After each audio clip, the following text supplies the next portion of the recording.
오늘 우리의 예배 속에서도 영으로 드리는 이 예배를 통해서 성령께서 충만하게 부어주시는 그 은혜를 열심히 사모하면서 온전히 주님만 바라보는 귀한 예배 될 수 있기를 축복합니다. 그렇게 될 줄로 믿습니다.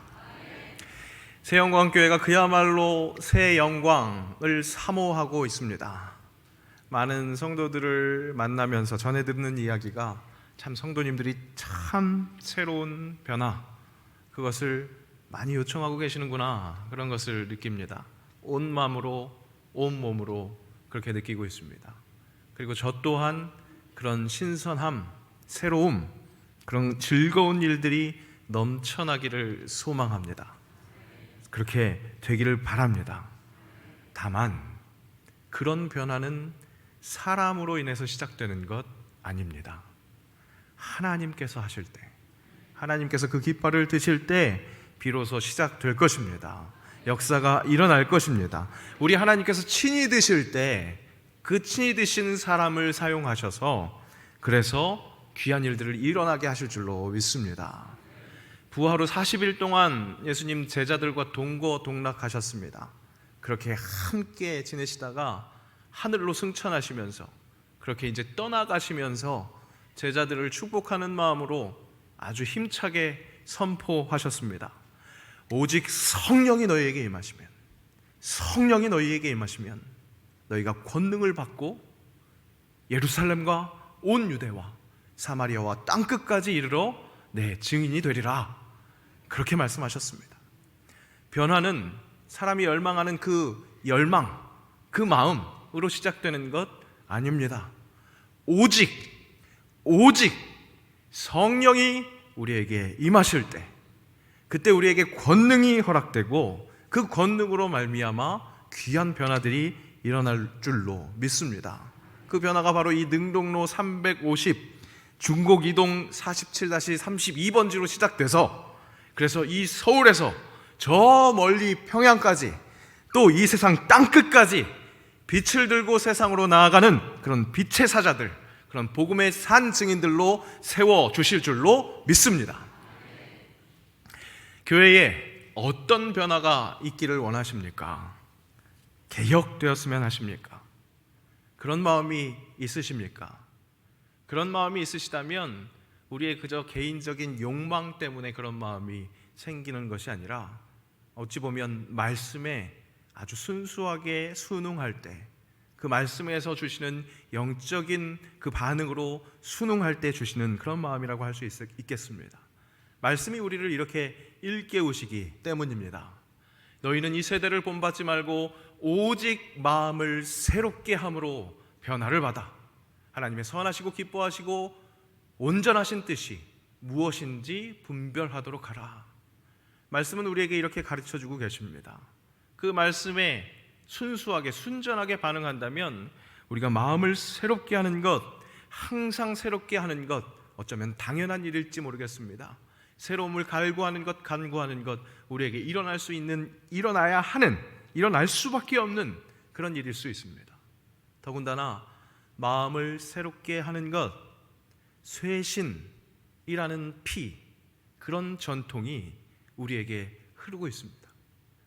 우리 새영광교회는 대한예수교 장로회에 속해 있습니다. 즉 장로교회입니다. 이 장로교회는 개혁교회, 개혁주의 전통을 이어받고 있습니다. 개혁교회, 리포엄드 처치, 여기서 이야기하는 개혁은 세상에 이제까지 없었던 어떤 새로운 것을 만들어내는 그런 의미의 새로움, 개혁이 아닙니다. 오히려 처음으로 돌아감, 원래로 돌아감, 원천으로 돌아감이라는 의미를 가지고 있는 라틴어 아드 폰테스, 바로 그 정신을 이야기하고 있는 겁니다. 개혁교회의 정신은 바로 여기에 있습니다. 그 개혁교회의 정신, 근원으로 돌아감이라고 이야기할 때 그 근원은 어디이겠습니까? 역사의 흐름 중에 어디 중간 지점, 그 정도를 이야기하는 것이 아닙니다. 발생된 초기, 그 시기에 폭발적인 그야말로 성령이 임하셔서 권능을 받음으로 말미암아 정말 다이너마이트 같은 그런 폭발력을 보여줬었던 그때 그 시작으로 돌아가기를 사모하는 겁니다. 그렇게 개혁교회 전통, 우리 장로교회가 그렇게 추구하고 있는 개혁주의 전통은, 그 전통의 롤모델은 초대교회라고 할 수 있습니다. 복음이 이제 막 전해지기 시작했고, 그래서 정말 순전한 그 복음으로 복음을 복음 그대로만 전하면서 순수하게 승부했던, 그래서 성령의 역사가 고스란히 드러났었던 그 역사, 베드로가 설교할 때 3,000명, 5,000명이 바로 회심했었던 그 역사, 그런 부흥을 맛보는 것, 그것이 장로교회가 바라보고 있는 롤모델, 개혁하려고자 하는 원천입니다. 꼭 숫자를 이야기하는 것이 아닙니다.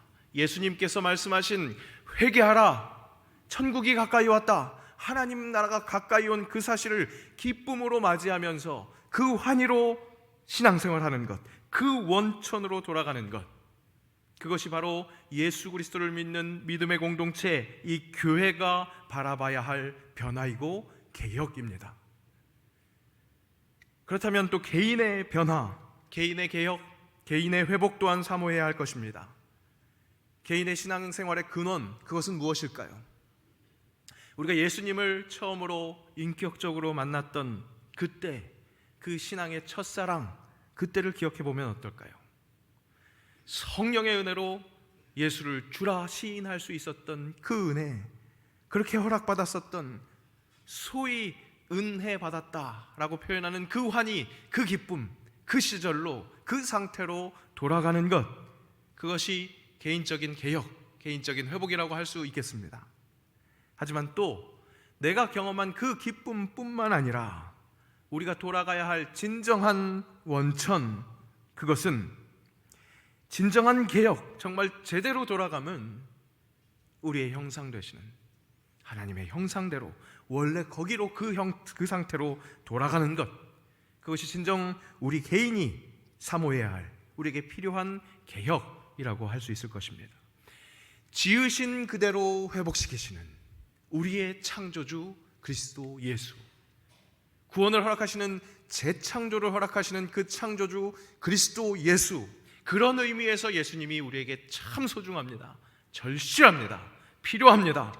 나를 진정 살게 하는 개혁, 그것을 가능하게 하시는, 회복시키시는 구세주 예수 그리스도, 그분을 붙드는 것, 그것이 우리 삶 속에서 가장 중요한 일이라고 할 수 있을 것입니다.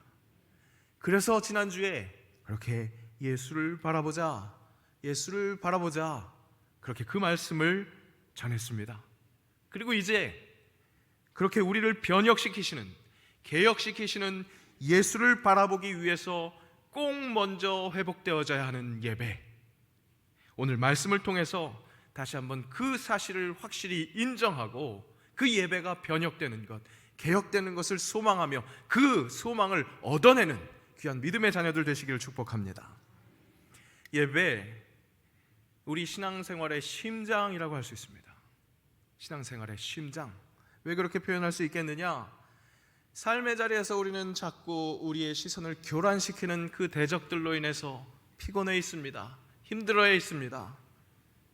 그 상태에서 다시 한번 우리의 시선을 온전히 하나님께로 돌리는 그런 작업, 내가 믿는 이가 누구이고 내가 어떤 믿음을 가지고 있는지 상기시키는 이 시간, 다시금 예수 그리스도의 피로를 허락받은 주의 자녀답게 그렇게 살겠다고 다짐하면서 내 정체성 확인하는, 내 안에 어떤 피가 흐르는지 다시 한번 확인하고 그 피로 살겠다고 다짐하는, 그래서 다시금 내 온 몸과 온 마음을 돌아나가는 그 예수 그리스도의 피를 느끼는 그런 시간이니까, 그러니까 우리 신앙생활의 심장이라고 이야기할 수 있지 않겠습니까? 이렇게 중요한 예배, 우리 신앙생활의 심장, 이 예배를 여러분들은 어떤 기대를 가지고 나아오고 계십니까? 어떤 변화가 있기를 기대하고 계십니까? 어떤 변화가 있어서 나에게 내 삶에 어떤 변화가 있기를 바라고 계십니까? 그저 격한 내 삶의 문제, 내 삶의 상황, 그런 것에 위로가 되었으면, 그 내 삶의 문제, 지금 당면한 문제를 해결할 수 있는 어떤 답을 얻을 수 있다면 그것으로 족하시겠습니까? 물론 예배에는 그런 효과가 있습니다. 당장 닥친 이 갈증을 해소할 수 있는 일타 효과도 분명히 있습니다. 그런데 여러분, 우리가 예배를 사모하며 바랄 것은 좀 더 원초적인 회복, 확실히 우리 신앙생활에서 심장 역할을 할 수 있는 그런 예배가 될 수 있기를 바라는 것, 그것이 필요하지 않겠습니까? 하나님과 나 사이에 막힌 담, 그것을 하신 예수님, 그분 덕분에 혈이 뚫리는, 바로 그것이 얼마나 통쾌한 것인지, 그것이 얼마나 살 수 있게 하는 것인지, 그것이 얼마나 살맛나게 하는 것인지, 그것을 경험하는 예배, 그것을 깨달을 수 있는 예배가 그렇게 개혁되어야지 않겠습니까? 그렇게 변화되어야 하지 않겠습니까? 예배가 그렇게 회복되기를 변하는 것, 예수님 말씀하셨습니다. 좀 더 근본적인 것을 찾으라고, 근본적인 것을 구하라고 말씀하셨습니다. 그런즉 너희는 먼저 그의 나라와 의를 구하라. 그리하면 이 모든 것을 너에게 더하시리라. 사람인지라 우리는 그 뒤에 붙어 있는 그리하면 이 모든 것을 더하시리라, 이것이 더 크게 보입니다.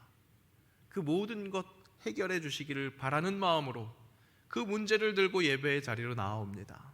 하나님의 뜻은 다른 데 있는데 우리의 마음은, 우리의 소원은 거기에 집착되어 있습니다. 그런데 여러분, 그렇다고 해도 너무 죄책감 느끼실 필요 없습니다. 우리 하나님은 우리의 부족함, 우리의 연약함을 너무나 잘 알고 계십니다. 오히려 그 결핍, 삶의 문제를 통해서 예배의 자리로 나아오게 하십니다. 바로 그것이 우리의 삶의 문제, 내 삶의 부족한 그 결핍이 예배의 자리로 나아오게 했다면 그것은 오히려 우리 안에 축복일 수 있습니다. 하나님께서 우리와 마주치시는 접촉점이 될 수 있습니다. 아니나 다를까 복음서에 나타난 예수님을 만난 많은 사람들이 그들이 갖고 있는 결핍, 그들의 문제 때문에 예수님 앞으로 나아오는 것을 볼 수 있습니다. 오늘 본문이 되는 요한복음 4장에 나타나는 이 수가성 여인, 사마리아 여인 또한 그 삶에 결핍이 있었습니다. 문제가 있었습니다. 그것을 갖고 예수님과 대화할 수 있었습니다. 오늘 우리가 함께 살펴볼 이 요한복음 4장의 이 대화, 사마리아 여인과 예수님이 함께 나눈 이 대화는 이 사마리아 여인에게 굉장히 중요한 그런 인생의 사건이었습니다. 뿐만 아니라 예배에 대한 확실한 가르침을 주신 이 말씀은 우리에게도 너무나 소중한 그런 대화입니다. 그 대화가 가능하게 할 수 있었던 것, 그 시작점에는 이 여인의 결핍, 삶의 문제가 있었다는 것을 확인할 수 있습니다. 그 문제로 말미암아 예수님과 만날 수 있었고 예수님과 대화할 수 있었다면 그 문제는 지긋지긋한 문제가 아니라 정말 바라보기 싫은 악하기 약한 그런 문제가 아니라 오히려 예수님을 만날 수 있게 하는, 예배할 수 있게 하는 그런 통로가 되기에 우리에게 축복이 되는 것입니다. 여러분, 삶의 문제가 있습니까? 오늘 그 삶의 문제를 가지고 이 예배 자리로 나오셨습니까? 하나님의 다른 뜻 있는데 그것 때문에 마음에 부담감이 있고 하나님께 죄송함이 있으십니까? 괜찮습니다. 하나님은 오히려 그 필요, 그 결핍으로 여러분들을 불러주시고 오늘 예수님의 말씀으로 그 문제를 해결하실 수 있도록 그렇게 함께 하실 줄로 믿습니다. 그 문제가 오히려 축복의 통로, 하나님을 만나는 접점이 된다는 것에 우리가 감사할 수 있을 줄로 믿습니다. 다만 안타까운 것은 대부분의 모든 세상의 사람들이 그 문제가 어디서부터 이남인지, 그 문제를 어떻게 해결할 수 있는지 진단도 못하고 처방도 못한다는 사실입니다. 그래서 답답한 삶을 살아가고 그야말로 방황하면서 지내고 있다는 그 사실입니다. 오늘 본문의 이 우물가의 여인도 마찬가지였습니다. 무엇이 문제인지, 무엇이 필요한지 그녀는 그의 삶이 주는 그 소나기 같은 펀치로 인해서 정신을 못 차리고 있었습니다. 멍한 상태일 뿐이었습니다. 그저 물은 먹고 살아야 했기에 물을 뜨기 위해서 그 물동이 들고 나온 것뿐이었습니다. 그저 살 수 있을까? 혹 살 수 있는 어떤 그 힘을 얻을 수 있을까 하는 마음으로 예배 자리에 나온 우리의 마음과 비슷한 모양이었습니다. 예수님은 그런 불쌍한 여인에게 또한 오늘 이 예배의 자리에 온 우리에게 말씀하십니다. 우리를 알아보시고 우리와 대화하십니다. 교제하십니다. 자신이 누구인지를 알려주십니다. 알려주시려고 부단히 노력하십니다. 계속 말을 걸어오십니다. 오늘 사마리아 여인과 어떻게 만나시는지를 한번 차근차근히 확인해 보겠습니다. 실제 예수님도 목이 마르셨기 때문에 물을 깃고 있는 이 여인에게 물을 떠달라고 그렇게 요청하십니다. 사마리아 여인, 이 여인은 그런 예수님, 그렇게 다가온 예수님께 별다른 관심이 없습니다. 다만 이상합니다. 유대인 남자인데, 유대인은 사마리아인들을 개처럼 여기는데 그 유대인 남자가 왜 나에게, 사마리아인인 나에게 물을 떠달라 하는가? 그것이 조금 이상합니다. 이상한 사람이구나 정도 생각했을 겁니다. 그래서 뚱한 반응을 보입니다. 왜 유대인인 당신이 사마리아 여인인 나에게 물을 떠달라 합니까? 그 정도의 뚱한 반응입니다. 예수님이 오셨는데, 예수님이 말씀하시는데 그렇게 뚱한 반응을 보인 겁니다. 하지만 예수님 그렇게 뚱한 반응에 이렇게 대꾸하십니다. 어떻게 합니까? 말씀을, 자신을 알려주시는 겁니다. 하나님의 선물과 또 내게 물 좀 달라 하는 이가 누구인 줄 알았더라면 내가 그에게 구하였을 것이요 그가 생수를 내게 주었으리라. 그렇게 자신을 소개합니다. 그렇게 이야기합니다. 그렇게 소통하려 합니다. 그럼에도 불구하고 아직 여인은 예수님 알아보지 못합니다. 그리스도로 알지를 못합니다. 그래서 소통하지 못합니다. 그러면서 물 떠주고 싶어도 우물이 깊고 물 기를 수 있는 그릇 없으니까 물 떠줄 수 없습니다. 그렇게 냉랭한 반응을 보입니다. 본인의 삶의 그 자리에서 자기는 그러기 상태니까, 정말 소나기 같은 그런 펀치, 그런 고통을 당하고 있으니까 누가 보이지 않는 겁니다. 그 어떤 이야기도 들리지 않는 겁니다. 너무나 힘들고 고난 속에 있는 여러분들이 예배의 자리에 와서 듣지 못하는 그 현상과 같습니다. 그런데 예수님은 그런 생명력이 없는 생명체에게 다시 한번 말씀하십니다. 이 물을 마시는 자마다 다시 목마르려니와 내가 주는 물을 마시는 자는 영원히 목마르지 아니하리니 내가 주는 물은 그 속에서 영생하도록 솟아나는 샘물이 되리라.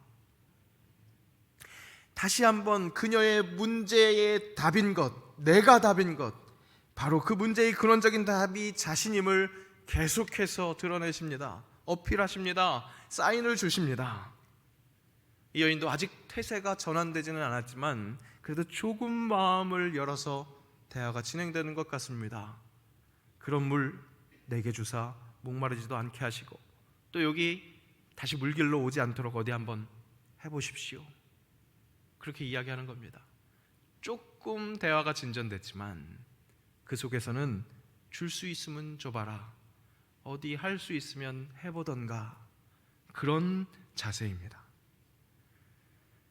결국 예수님은 그녀에게 그 심령으로 다가가십니다. 그리고 내가 너를 잘 안다, 인격적인 만남으로 다가가십니다. 내가 너를 잘 안다, 사랑하는 내 딸아, 내가 너를 잘 안다, 그렇게 신호를 보내시는 겁니다. 남편이 많았던 그 우여곡절의 삶, 그 고통 속에 있었던 삶, 그 환난의 삶을 내가 잘 안다. 근데 아는 것뿐만 아니라 그 안에서 내가 동감한다. 십자가의 고통, 그것이 함께하는, 그 고통을 함께하는, 동감하는 수단이었다. 그렇게 인격적인 만남으로 다가오십니다. 그렇게 인격적으로 다가오실 때, 우리에게 다가오실 때 무지한 여인도, 우리도 조금씩 영안이 열리기 시작합니다. 이 여인도 아마 영안이 살짝 열린 것 같습니다. 아, 나를 아는 분이구나. 나를 아는 분이 내 영적인 근본적인 문제의 해결책도 갖고 계실 수 있겠구나. 그런 혹하는 마음으로 기도하기 시작합니다. 묻습니다. 당대 최고의 영적 이슈, 그것을 묻습니다. 그 문제의 해답도 가질 수 있을 것 같아서 그 당대 최고의 영적 이슈, 그것을 질문합니다. 그것은 무엇이었느냐? 어디서 예배를 드리는 것이 옳으냐였습니다. 사마리아인들은 모세의 그리심산에서 예배하는 것이 옳다, 그렇게 이야기했습니다.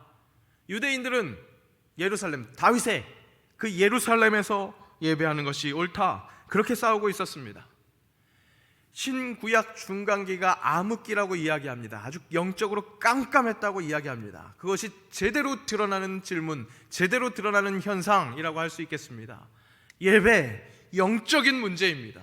생명의 문제입니다. 그 영적인 문제를 어떻게 예배할 때, 어떻게 변화될 때 가장 중요하겠느냐, 어떻게 하는 것이 중요하겠느냐, 그 질문이 고작 예배를 어디서 드리는 것이 옳으냐 라는 그런 종교적인 질문으로 변해 있었습니다.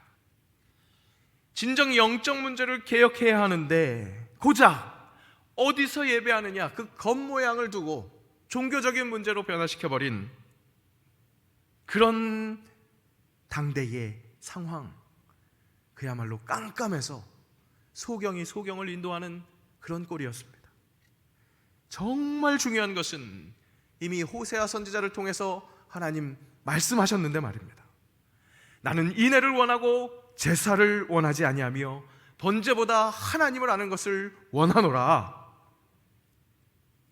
세상 무사람들은 삶의 문제의 원인이 어디에 있는지 몰라서 헤맵니다.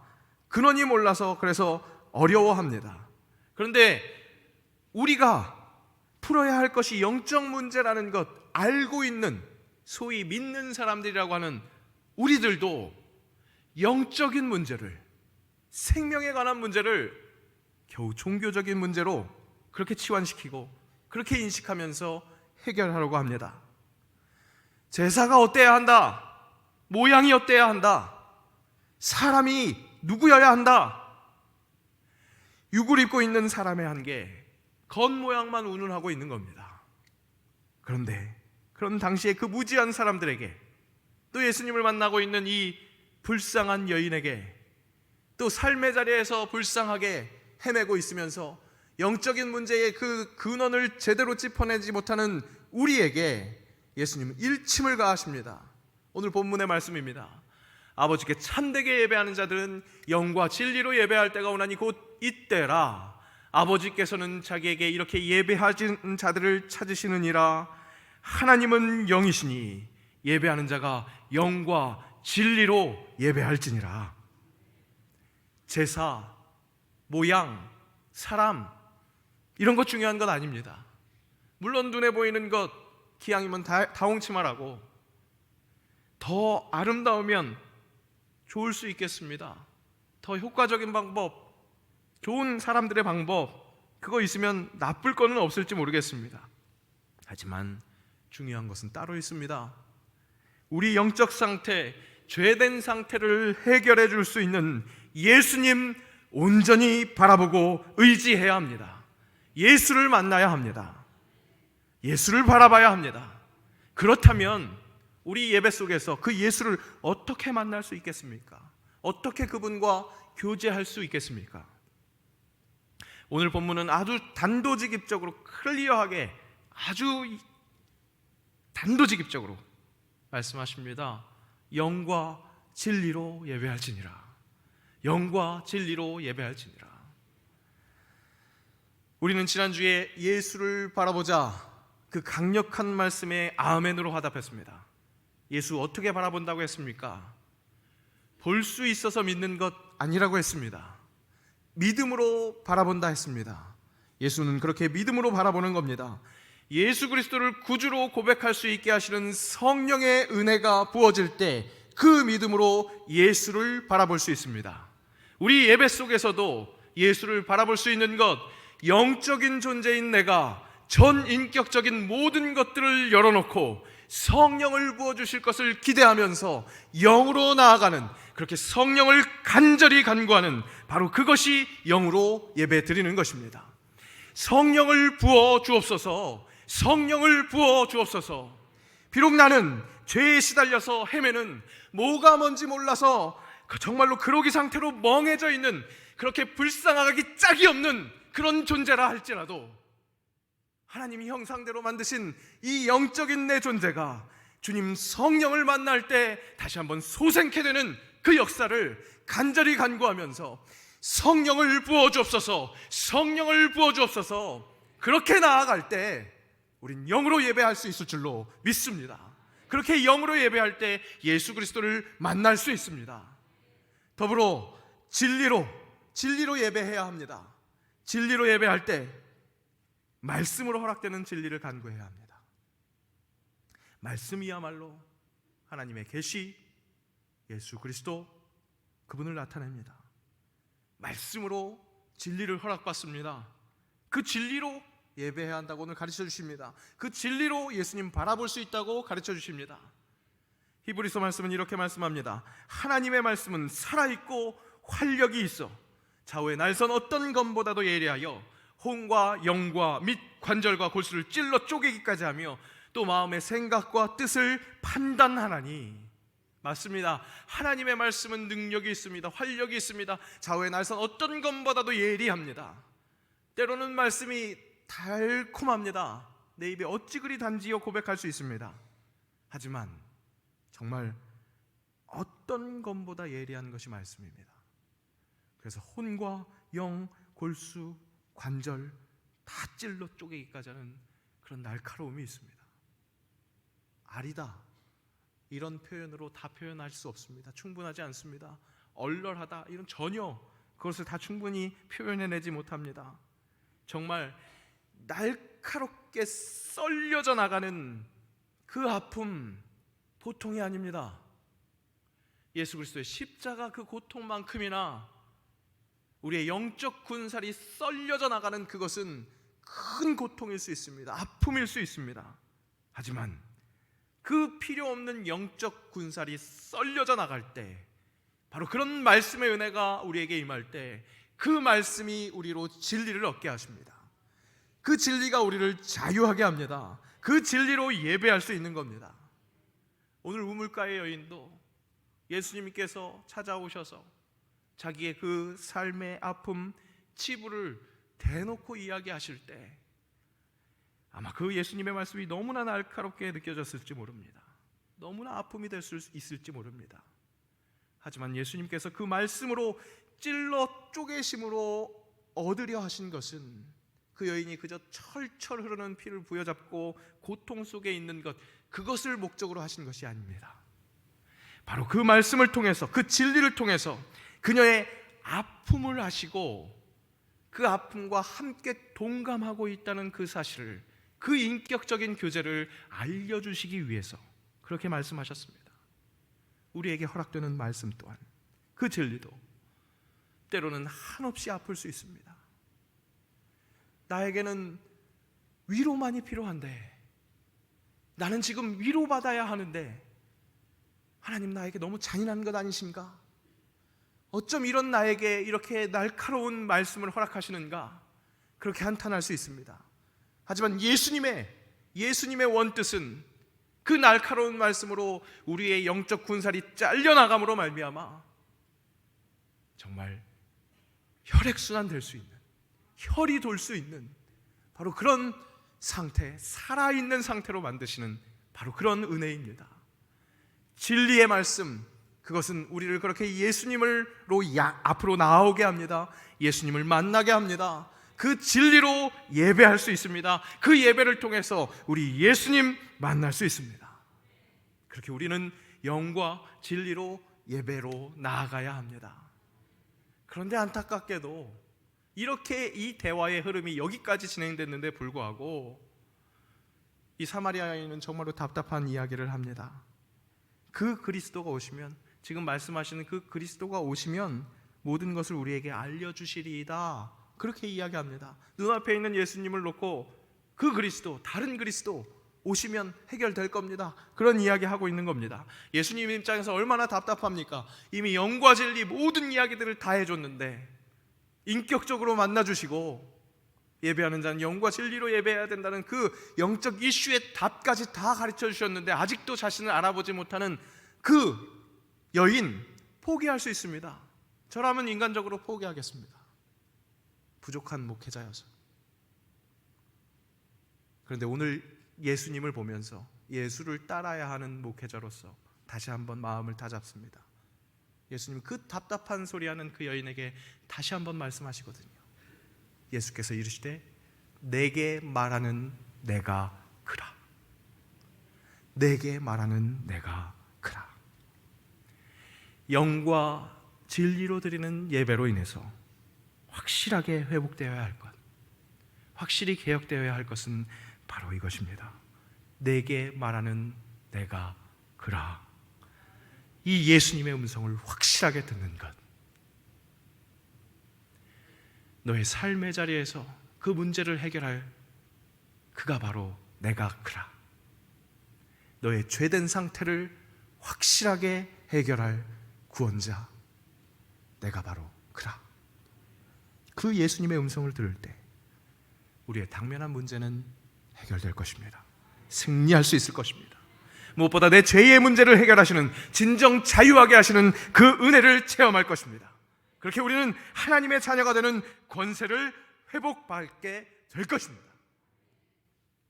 예수 만나서 온전히 그가 누구인지 깨달은 그 은혜를 회복받은 그렇게 개혁된 여인은 어떤 실천을 했습니까?